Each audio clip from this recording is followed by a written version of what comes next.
वजीर आला सिंध सैयद मुराद अली शाह से बरतानिया के नए डिप्टी हाई कमिश्नर लैंस डोम ने मुलाकात की। वजीर आजम ने लैंस डोम को सिंध में खुशामदीद कहा। वजीर आला सिंध ने गुफ्तगू करते हुए कहा कि बरतानवी हुकूमत और अवाम से पाकिस्तान के पुराने मजबूत ताल्लुकात हैं। वजीर आला सिंध ने बरतानवी नए डिप्टी हाई कमिश्नर को उनकी हुकूमत की तरफ से भरपूर ताउन का यकीन दिलाया।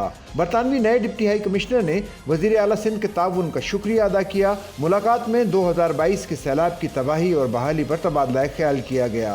वजीर आला का कहना था कि सैलाब के बाद पहला चैलेंज ज़राअत की बहाली थी। सिंध हुकूमत ने ज़रई ज़मीन बहाल करके बीज और खाद देकर गंदुम की बम्पर फसल हासिल की। आलमी बरादरी और वर्ल्ड बैंक के ताउन से सैलाब मुतासरीन के घरों की तामीर तेजी से जारी है। अभी तक मौसमी तब्दीली का सबसे बड़ा शिकार सिंध और हमारी अवाम हुए हैं। वजीर आला ने बताया कि सिंध हुकूमत ने ज़रई टैक्स में 35 से 45% इजाफा किया है। पानी की कमी और खाद और दीगर लवाजमात महंगी होने से अब ज़राअत मुनाफा बख्श पेशा नहीं रहा। सिंध में अक़लियतों को बराबरी के हुकूक हासिल हैं। वज़ीर आला सिंध सैयद मुराद अली शाह ने कहा कि सिंध को एजाज़ हासिल है कि इंतहा पसंदी से पाक सूबा है। सिंध के अंदर दहशत गर्दी बाहर से आती है, यहाँ पैदा नहीं हुई।